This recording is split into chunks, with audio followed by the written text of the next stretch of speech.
you have just been spending monies. We have checked your record. You have just been traveling, spending a lot of taxpayers' money without adding any value so far. So we need to know this explanation in details.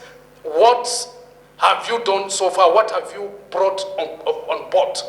And aside from collection of assets, landed asset, either properties or and so on from agencies, we need to know this, please. Plus, how much you have made from inception. What value have you added to the federal government, to the GDP of this country? Because by projection, you are to make $10 billion in addition to our GDP by 2033, which from all indication, even 1% of this, you cannot be able to add. So we want to know so far how much, what value have you added? What have you added to the GDP for you not to be merged as a department under the NSIA? So we need to know that. I sit here and I'm lost. I'm angry because this is a government functional institution. We don't function by theories. MD sir, you spoke so well. You said plenty things. By the way, my name is Daniel Asama. I represent Basa and Jos North Federal Constituency. I'm from Plateau State. I don't really believe that this thing should be done theoretically. To me, I just heard lectures. You just lectured me. Very good lecture, a lot of education. But I need documents to refer to. I've made to understand that you were on notice to present your update.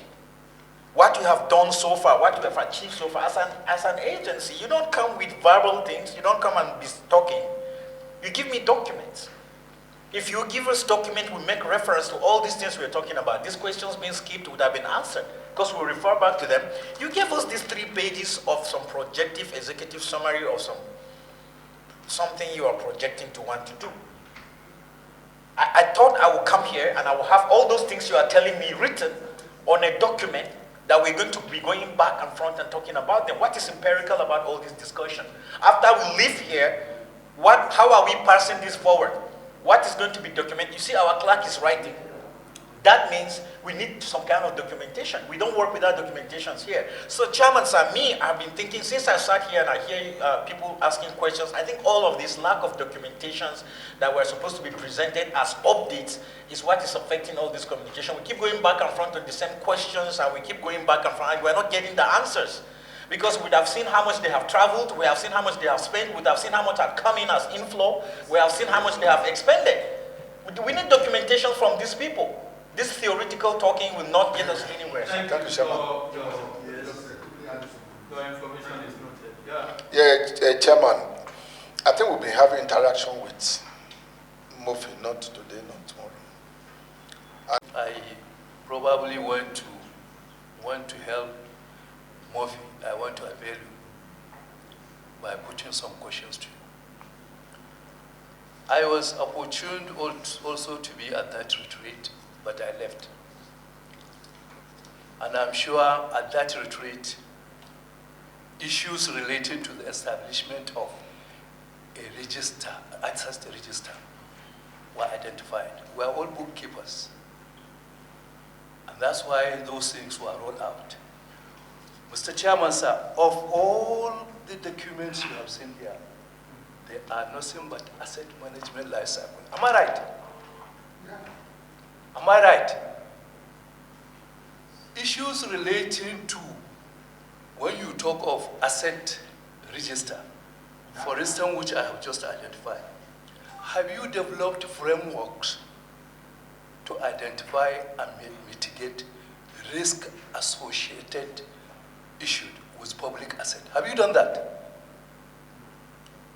That is risk management, which I remember was identified at that meeting. That was not done. If you had done that, I'm sure some of the issues raised by our members would have been solved.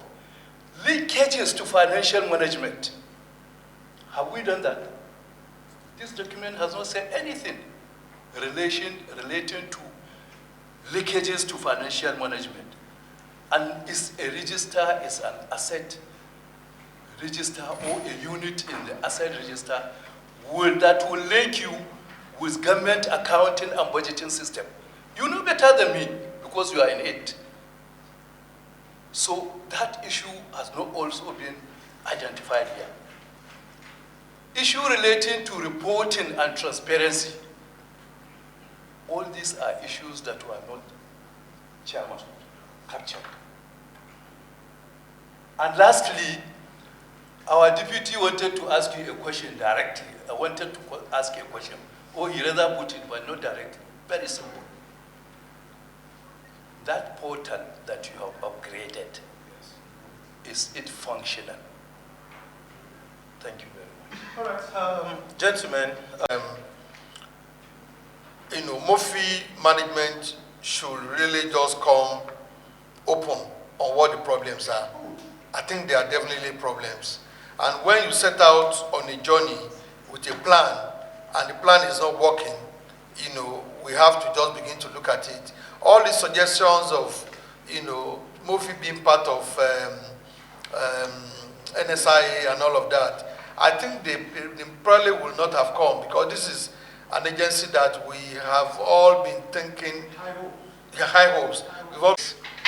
Now, your classes of assets include the corporate assets.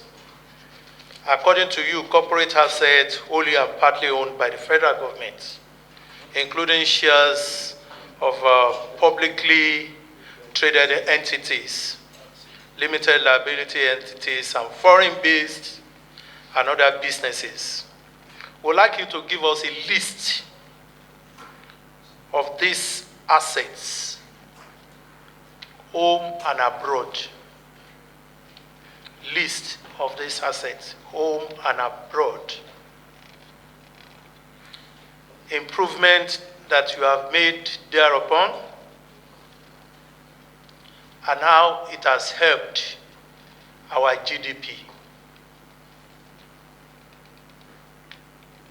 Another class of asset that you manage is a financial asset, which includes public and private equities, investments, fixed income, and hedge funds. The fixed assets includes the real estate. We need you to give us a list of those estates. I was listening to the radio this morning when they were talking of the legal disposal of some real estates belonging to NNPC, where you own 50% of the shares. We want to know whether you are the one selling those assets. Nigerians would like to know. We would like to have the value of each of these real assets, revenue made through them for the past 10 years, and contribution that they have made to the GDP. Another class of assets is the cash flow generating transactions, such as the concession agreement and the PPP. I want you to give us the list of those concessions. I know you have been working with ICLC, Infrastructure Concession Regulatory Commission. We want to have a list of all the concessions under your care right now, and tell us the revenue with evidence from such concession.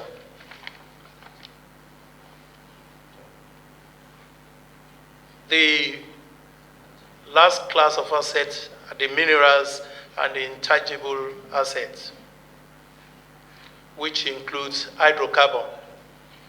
We want to know the extent of your investment in them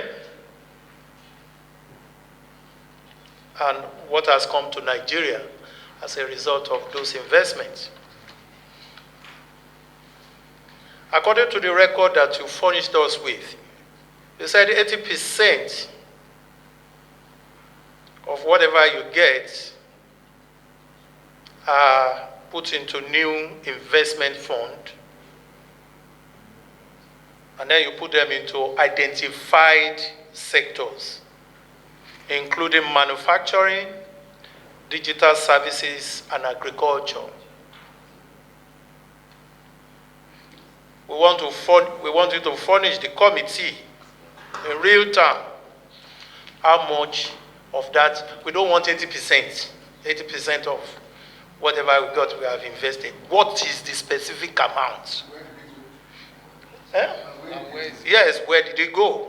Whether it was into manufacturing, whether it was into digital services, whether it was into agric. According to you, you have a list of 52 companies in your portfolios with an estimated 18 trillion naira value and over 15,000 employees, according to your record, which makes you a major driver of our economy. We want a list of those companies, 52 companies.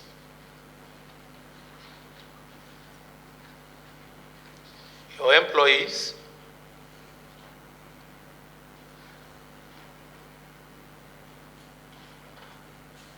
and how much you have recouped for Nigeria from such investments.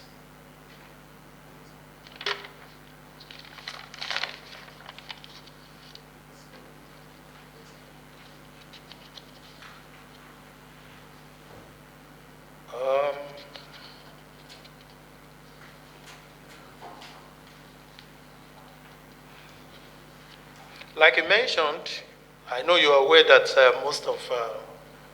we agree with you that most of federal government assets are not documented. They are not even delineated, which allows for all those encroachments. Since inception, and since your appointment about 5 years ago, or 3 years ago, or when were you appointed? No, I'm not talking of the renewal, the first one. Yes, only last year. Hmm? It's only last year, just over a year. Just about a year now. Yeah. Mofi didn't exist as an operating entity until February last year. Okay, but you have been there. You have been there for some Yeah, but it's time. not 5 years. Ah, okay, but not 5 years. For how long? How long? How long? How long? No, but it's okay. It's okay. How long? He has been with Mofi. It's okay. It's okay. We just want to know how many title documents you have been able to obtain for our assets. And how many you have been able to protect, like Honorable Anka mentioned, from further encroachment.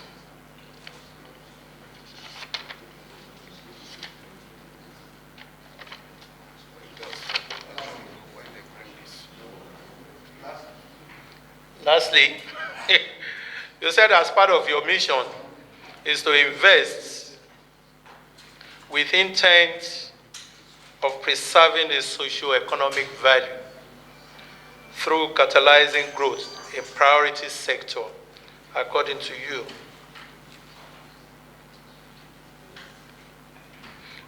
In your report, we would like you to refer us to the section of the law where you are permitted to take money from the budget. If you are not permitted by law to take money from the budget, how you have been getting funded since you came into office. We'd like to have that.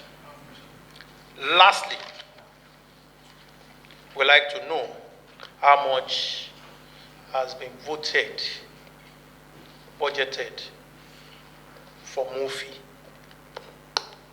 the last 5 years, and how much you have spent, and for what purpose you spend those money.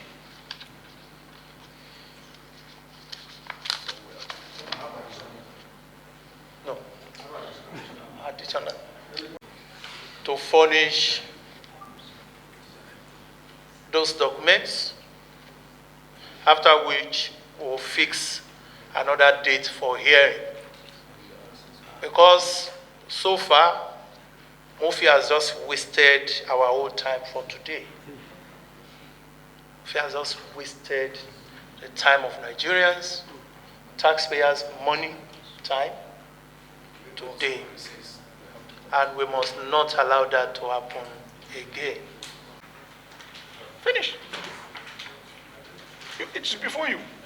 Take us through the progress. At the end, we will determine whether you have achieved something or you have not achieved something. So I'll just give you 2 minutes to do that. To the former Bond Hotel where we had that retreat. Yes. There are some specific things that we agreed, which should be the foundation of Mofi. And that foundation of Mofi is a law that will make you to have the asset register. And I remember I told you at that time that I was part of the team or the committee that was sponsoring a bill to get an asset register for BPE. I told you people then. And I said, you should work fast. Because if the act of BP is carried through, all these things you are doing will be not. All right, so thank what you. you need to tell us, how far have you gone on those things? Before I allow any other person. Taking money to finance themselves from the national budget. How did they find themselves into that again? So these are 3 legs that we have, this committee, under your leadership, Mr. Chairman, because there are still other cases that they will still need to answer later, apart from the one we are talking about here. All right, that's excuse. The assignment you've given us, we've made significant progress on it. So we've approached it in different ways. So the first is around the different asset classes. The first category of asset class that we've taken is the corporate assets. These are entities that have already been incorporated, and they regularly publish their financial statements, which are audited. So what we've also done is that in order to ensure that we have visibility and also transparency in terms of what's going on with each of those businesses, we've worked with each of those entities to collect their financial statements. At the moment, we've started work on looking at the financial statements for 2021, 2022, and 2023. And the next thing is that a lot of those numbers have already been tallied, and then we're going to get one of the big 4 firms to give us an opinion on those financial statements. That will have a consolidated financial statement on the corporate assets. That work is ongoing at the moment. The plan is to be able to publish that for the entities that have audited financial statements. That way, we can publicly know the holdings we have in each of these corporate assets that have also been audited and signed off on by reputable firms. That's on the corporate assets. In terms of the non-corporate assets, which are the assets related to the different sectors, we engaged Ministry of Foreign Affairs on the foreign-based assets. And we've spoken to them, so they've set up a team for us to work with them to identify each of those foreign-based assets, first of all, to know where they are located, and then begin to look at how to assign, to get valuation on each of those assets. But the other thing they also said, honorable members, that I think is also important for us is that what they said to us is that for some of the assets, what they've realized is that there are some of them that they really may not need for the diplomatic services that they could use for joint ventures. That way, the revenues from there can be used to build properties in areas where they are renting, which they call the rationalization aspect of it. And then, of course, there will be options for concessioning of those as well as ways of optimizing the assets, because there are some that are really not being used and are not generating any revenues. That work is ongoing as well. We've also engaged the Ministry of Housing because of the size of the properties that the Ministry of Housing has for federal government. We started that work as well with them. And the idea is to be able to create a land bank where not only do we know where those properties are, but also the recertification of it. Because for many of the federal government-owned properties, if you ask for the certificate of ownership, a lot of the times you can't find it because of the lack of available records. So that work, we're working with the ministry, but the ministry has also started some work with the World Bank, which is the recertification of federal government landed properties, both built and unbuilt. And the idea is to be able to provide that visibility over there. And first of all, let me commend the committee for some of the work you've been doing with respect to some of the lands that you've been able to identify and also stop activities that really and truly should not have started without the right approval for that. I think that's also helping us as well in terms of elevating the awareness about the need for us to ensure that not only do we have a database of those assets, but there is a process for either concessioning them or to sell them or to go into joint ventures. Otherwise, there will be too much chaos in that space. And I think you've helped us elevate a lot of that conversation. And you're doing a lot of things that we cannot do on our own. And we want to thank you as far as the landed properties are concerned. On the power assets, which is also another large area where we have a lot of investment across the value chain, from the disco side, the generation side, the gas companies as well. That's actually one of the reasons why I came late. There's an interministerial committee working group that has been set up to look at the cross-cutting issues across the various sectors, which we're working with them to identify interagency collaboration, to identify each of those various assets. Some of them already have the assets enumerated, but not valued in terms of their current valuation. We're working with them to see how we can work together as a group, including the regulators, to have a database of each of those assets and go through a process of valuing them so that we can be able to accountable not only to this committee, but to Nigerians as a whole. And then, of course, there are concession assets as well, working with ICRC, because in each concession, there's an underlying asset, and they vary from one sector to the other. You have port concessions, you also have landed properties and other businesses that have been concessioned as well. But we need to ensure that not only do we have a repository of the assets that form the basis for the concession, but also to have the value for each of those assets, again, as part of the assignment that you've given us, sir. Thank you. Before Dr. Takang, you recall that in March, the committee wrote a letter to your agency on the sales of federal government assets to fund the budget. And as custodian of this asset, 350 billion was projected from the sale of this asset in 2018-2019. And another 270 billion was projected when the president was presenting the 2020 budget as part of the funding for the 10.5 trillion naira budget for that year. My question, what is the status of the highlighted assets that were earmarked for sale? 2, what due diligence did Mofi take so far on these assets? Bearing in mind your response to the committee in April, when we last met, you alluded to the fact that you don't have the details of those transactions, so you cannot furnish us with information that we requested for at that time. However, in May, your agency and BP had come to an understanding to work together, and both parties agreed on a framework for cooperation. So as a custodian of these assets, what is the status of the sales of these assets?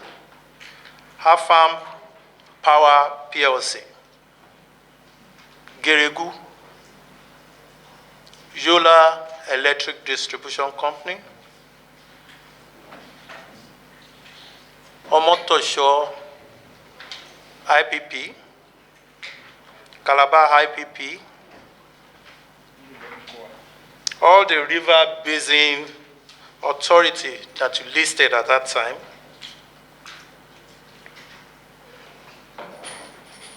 the committee would like to know what is the status report on these transactions. You can note that while you take some other questions from members. Coincidentally, I was the mover of that motion that asked Mofi to work with Nigeria Institute of Estate Surveyors and Valuers to enumerate the assets of Nigeria. And I had met with the president of the Estate Valuers Association recently, and he said they have not been contacted regarding the valuation of these properties. And, but they have, however, gotten note of the submission from you guys that you are already getting it done. So, however, he had sent his members to send their profiles to you. So this is my question.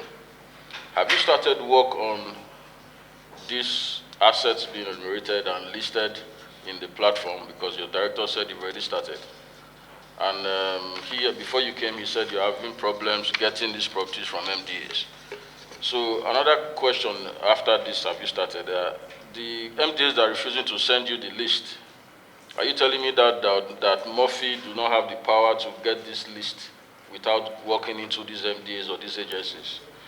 I think that you as a body should be able to get this list without even contacting these MDAs and evaluating and enumerating this list. And for your director to say that you've already started this platform, I would like to know how many MDAs and agencies do you guys already have evaluated? And what is the work relationship between you and the NIESV, Estate Surveyor and Valuers? Do you people, are you in good rapport in this, or you are working alone as valuers yourself? Because I think you guys are not licensed to value properties in Nigeria. And my last question, sorry, Chairman. Have you received funding from the federal government? MD, are you with me? Yes. Yeah, have you received funding from the federal government regarding this program? And if you have, I would like to know how much have you expended from this project? Because me, I'm a rep member, I'd like to follow up on motions that I move. For it was passed in the House and it was carried. And I think you guys have to give us a very detailed report on how far you've gone, because I've not gotten any report from them, Chairman, so far. So Noted. Thank you, Honorable Sisa. I was at the retreat we had at Bonn Hotel some time ago. And one of the presentations, there was this discussion that some properties of the federal government are actually registered on the name of personal individuals. This committee will know how far you've gone in recovering this, because, you know, at the time of that retreat, we said it's an aberration for somebody to register government property on his or her name. It's not heard of. So we, you know, talked about that, and we asked you to look at it and see how you reverse these abnormalities and everything. So I would want to know how far you've gone with that. Very, very important. I want to ask you about NSIA, because I'm actually part of the Rossana report, and I'm looking at vis-a-vis your work and what the NSIA does, and to see if it's a duplication of work, and to see if we probably will merge people or what. I'm not just, you know, thinking out loud. I want to know your work, the difference between you and NSIA and everything, and to see way forward from there.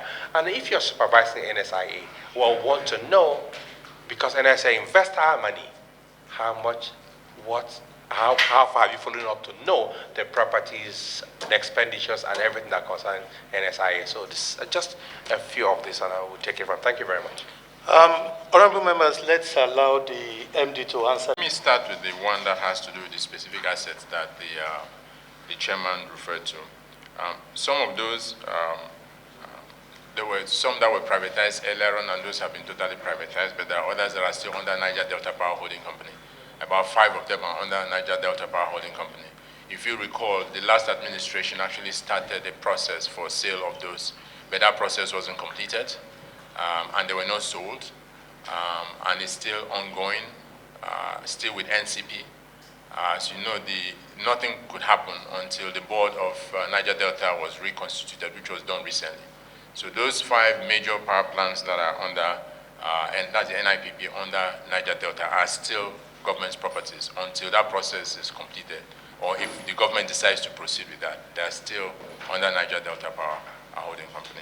In terms of Yola Disco is also one of those that the initial private sector buyers left under the guise of force majeure, and then government had to pay them back and then took over the asset. But there's been a process that has been started to sell the 60% to private investors at the moment.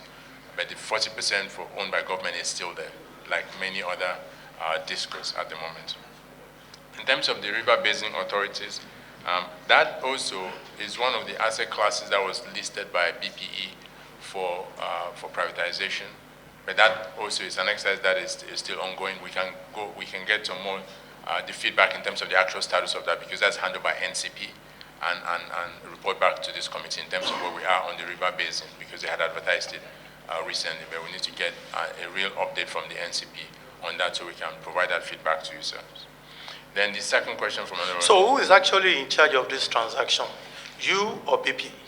When it has to do with privatization or commercialization, is BPE. That is how they were set up. The specific one that we're talking about now. Correct, yes, sir. If BPE. it's going to privatization, it's BPE that is supposed to. That is how we've been set up. Okay. Yes, sir. Go ahead. So the second question has to do with, from Honorable Sosa, has to do with the motion. First of all, thank you very much for moving that motion. I think that also elevated the visibility and the relevance of the importance of this very important topic. The work has started, and it is in this context. You know, that work has different phases. What we are doing so far is engaging the MDAs to work with them to, at the very minimum, get a list of those assets, because we need to present a list of assets to valuers for them to value. They will not go and get the list from the MDAs, because that's our job as the MDAs. The MDAs will not even give that information to them anyway, because they're external parties. So most of the work we've done so far is to liaise with the different MDAs to get that information from them, in readiness to now start engaging with the valuers to do the valuation. And we cannot do the valuation because, as you know, we have to work with the estate surveyors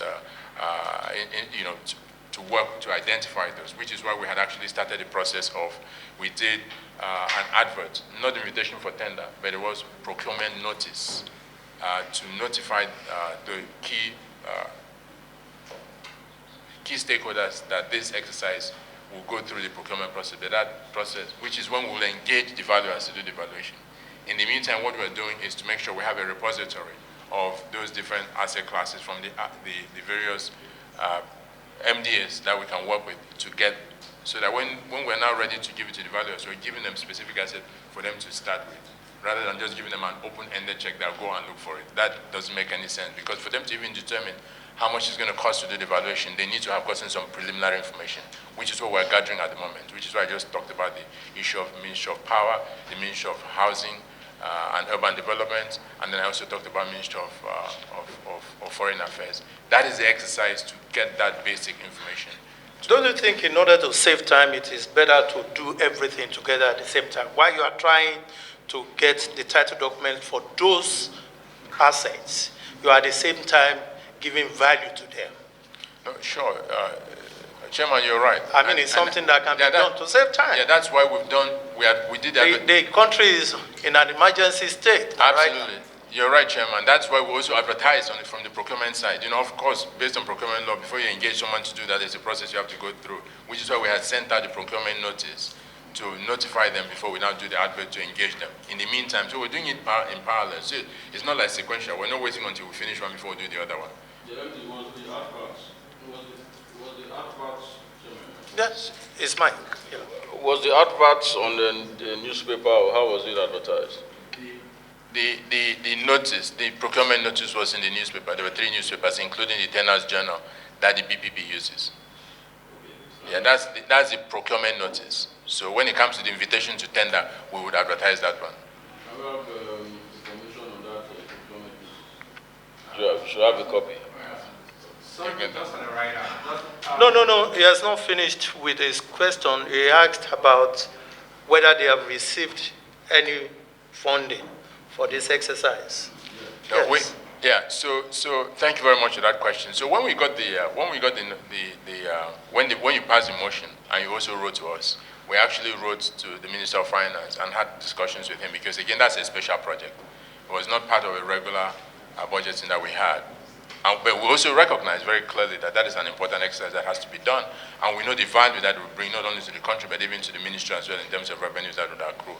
And we've written to the ministry and we're working with them to find ways that we can find resources to get that done as a special project. And we're on that now. So the funding.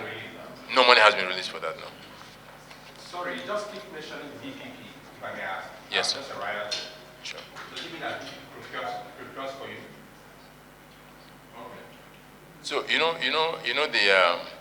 as you know, the law states that if you are spending, if you're procuring an item, and at least 35% of what you're going to spend comes from government, you have to follow the BPP law, and that's why we have to make sure that we use BPP, the Public Procurement Law of 2007, and that's the context for it.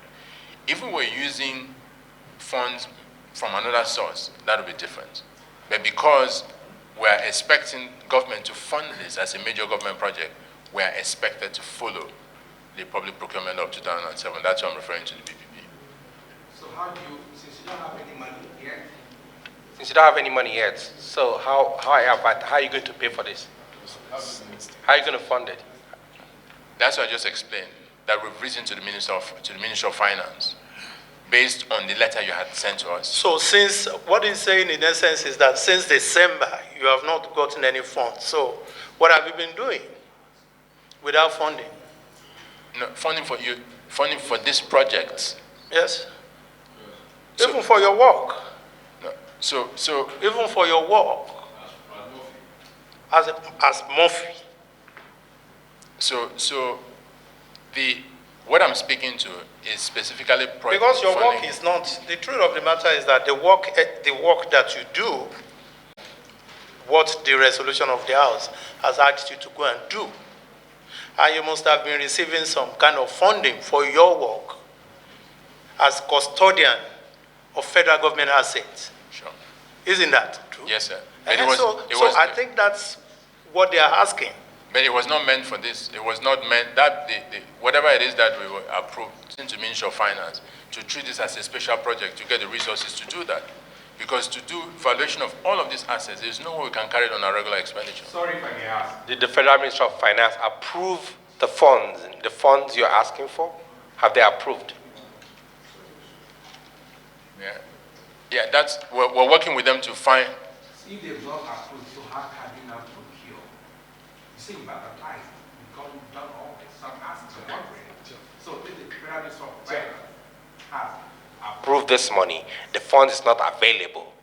Is it not against federal? What is against the law is when you give an award letter without funding. From a procurement planning standpoint, you can go ahead in anticipation of your work plan so you save time. You can advertise, go through the pre-qualification process, but you cannot issue an award letter until you have the money in your account. So what we're doing is, in order to save time because of how much it takes, we're going through this preparatory work in anticipation that once the funds come in, we can award we can do the award. You just told us it's not been approved. So if it's not been approved, so what are you doesn't come in? All right, Honorable Kama, please. Is to find out where the assets of the government is and the position of the assets. Because most of the federal government assets does not have titles. People encroach them. Can you tell us the process of, it's not, the assets did not emanate from you, but it is your own duty to find out about the asset and the conditions of the assets. But when you get to know that people have encroached them, what do you do to take such assets back from them? Assets both in Nigeria and overseas. What do you do to take it back from them? Thank you. Thank you. Our chairman, my honorable colleagues. MD, I'm sure you are fully aware of one of your core objectives, clearly stated by your office. And I want to take us there. Mofi is to ensure growth.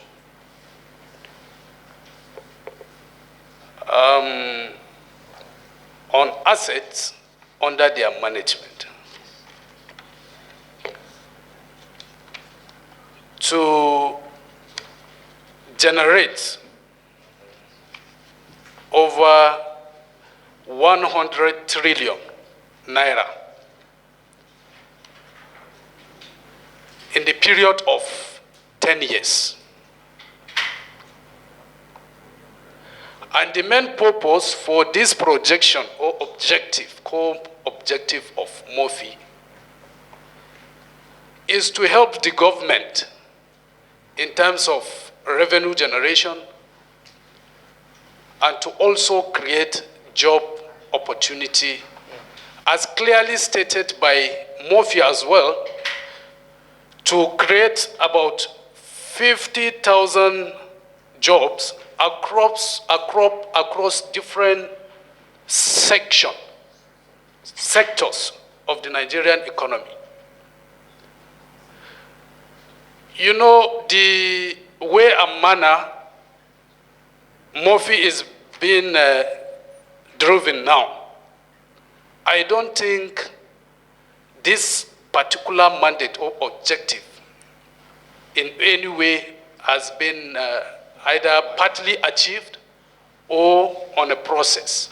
Rather, you concentrated fully on some technicalities on how to either create data platform that is not even in place or not fully in place for the so-called assets that you are busy trying to gather across different agencies and so on.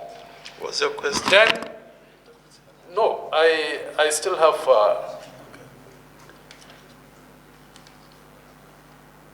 that's on that. Then we want to know under Mofi the assets under Mofi in different classes, that's including government-owned entities and government-linked companies. Assets that are listed that you are managing under Mofi.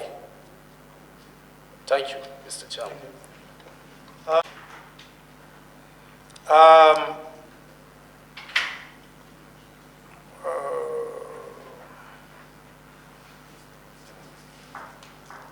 We want you to highlight for this committee the return on investment in the last 5 years from the following institutions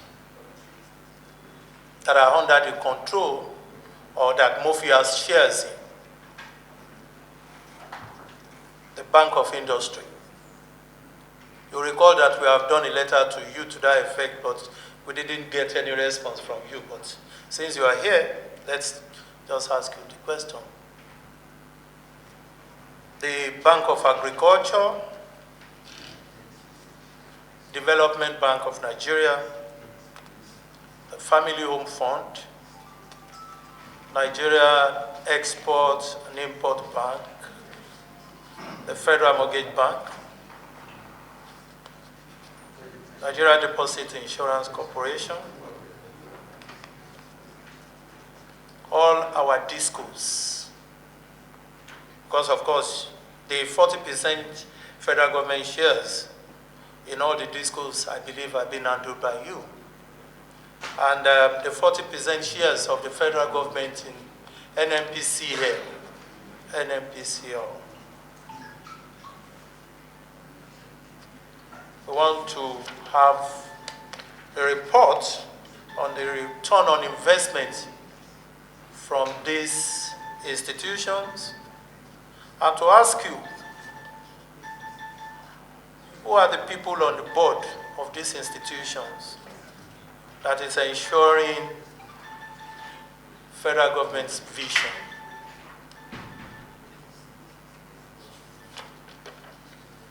Thank you. We still have some other questions. You might want to quickly answer them. Questions. There was a last question that I had that I didn't have the chance. Let me just address that very quickly. Okay, good. So there was one of those that talked about the fact that there were entities that were being held in individual names. I think that was specifically the NIPOST property development as well as NIPOST logistics. I think that issue has been resolved after the National Assembly moved a motion to cancel that transaction. It was done, and CAC did put out a public notice revoking the certificate of incorporation of those two entities. So I think that has been resolved now. In terms of NSIA and our relationship, NSIA's main mandate is the investment of the excess crude account process, which is the any amount of money that is received above the benchmark price. And Dr. Takan, another client, NSIA and Mofi, has been merged together. If you go to Saudi Arabia, they have been merged. Tell us why you should not be merged with NSIA. All right, that's where I'm going, sir. Quickly. That's what I'm going, sir. Because of course, you know, we have to cut costs, governance. Absolutely. That's what Nigerians are talking about. And, you know, having all these agencies, you know, this one does small work, and then this one does.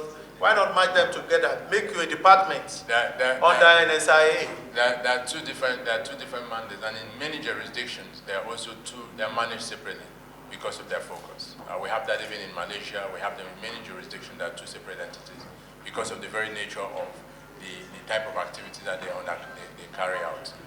They focus on the managing of the excess hydrocarbon revenues, and there are three different funds in which they actually invest those funds. There is the one that is for stabilization purposes, and most of that is invested offshore. And then you also have infrastructure fund, and then there's also a third fund as well. So that focuses on that, and that is what they've been doing. And incidentally, in the ownership of NSIA, Mofi, on behalf of the federal government, owns 46% of NSIA with the share certificate because it is a federation asset. We are a federal government entity, two separate entities, and in terms of ownership as well as mandate. As on the other hand, is we are a federal government entity that focuses on one, ensuring that the federal government assets are accounted for, they are optimized for the benefit of the federal government, which is different from the federation. The second aspect of it is that every time federal government has to make an investment decision and managing that, they don't need to consult with state governments or the local government, which is typically what you would have in the case of NSIA being a federation asset. This is a solely and exclusively federal government entity. I understand that far. Sure. But I'm saying that even at that, you can be a department under NSIA. In any case, NSIA still manages federation assets belonging to the three tiers of governments, exclusively federal assets. Correct. So that exclusivity can make you a department in the same agency. Well, and then cut cost of governance. Again, Chairman and honorable members, I think it is, and also the philosophy of arranging how assets. I'm telling you that the same thing has happened in Saudi Arabia and it's working for them. So why can't it work here? And they are making more money. Yes? I'm going to. As a rider, let me permit the deputy.